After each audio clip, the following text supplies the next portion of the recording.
What actually happens during diligence? 3 areas of focus. With our processes, we want a 6-month timeline from start to finish. That's from outreach to delivering offers to finding the optimal party to move forward with, whether it's a sale or financing, and then working through diligence towards closing.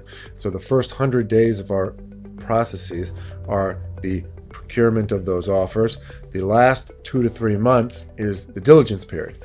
And so that is the time in which the party providing the capital or seeking to acquire the business is doing their confirmatory exercises to see that they actually want to close on the transaction.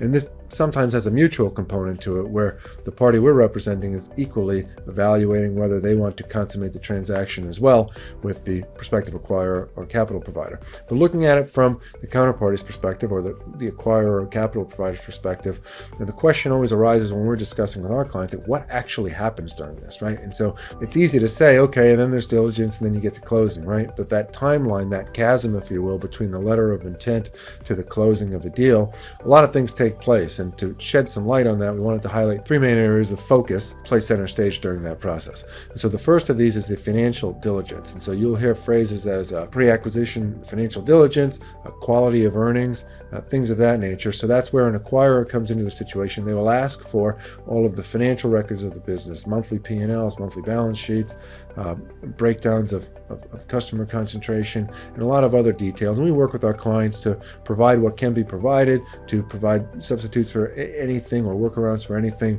that it may be more difficult to access. But really, it's going to be a deep dive into the financial inner workings of the business, both whether those are a combination of internal and external financials. And really what they're looking for there is to make sure that the numbers correspond with those that they've been provided when they made the offer, that they spot any potential issues of inconsistencies or glaring errors or anomalies historically in the business that would pose some concern for them. And so part of the exercise in the initial communications is trying to get ahead of any of these things and to be forthright with them and to explain what they are. However, this is just a process of making sure from the acquirer's perspective or the capital provider's perspective that there's not any surprises when looking at the financials. And so this is a big part of the initial part of almost every diligence exercise. The first request list that usually comes forward is the financial request list. And we advocate for it because if there's an issue that comes up that may impact the purchase price of the business, that may impact the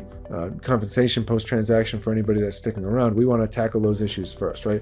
We always think of diligence as let's tackle the gating issues first, the issues that could potentially implode a deal, and then move forward with some items therefrom, and move forward from there in kind of reverse order of magnitude, if you will, right? So that's the first part. It's the financial diligence, digging through all of the numbers, seeing if there's any anomalies, inconsistencies. It's everything tie out, and with most of our clients, there's not issues here, but something that needs to be ticked and checked from the acquirer's perspective.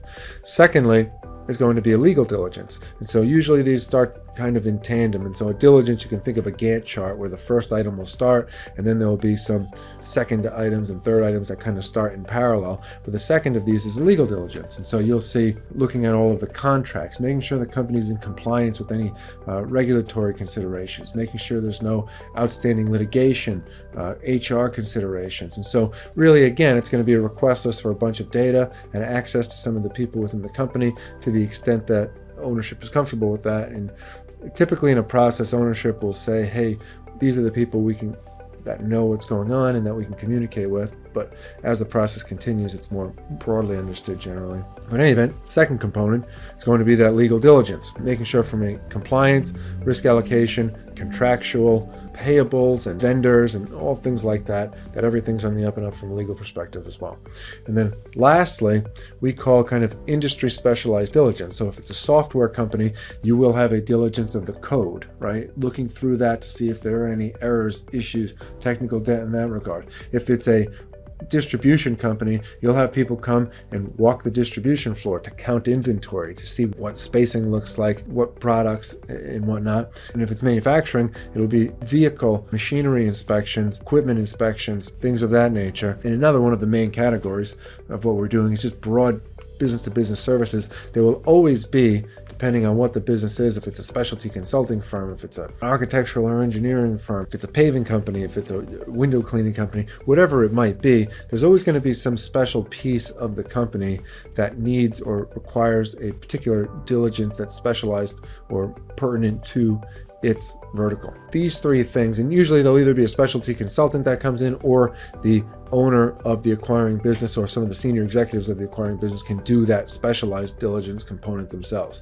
But there's other elements to it, and we can dig into those in other videos as well. But when people say what actually happens during diligence, three main things that happen, three areas of focus are going to be financial diligence, legal diligence, and call it industry specialized or industry focused diligence.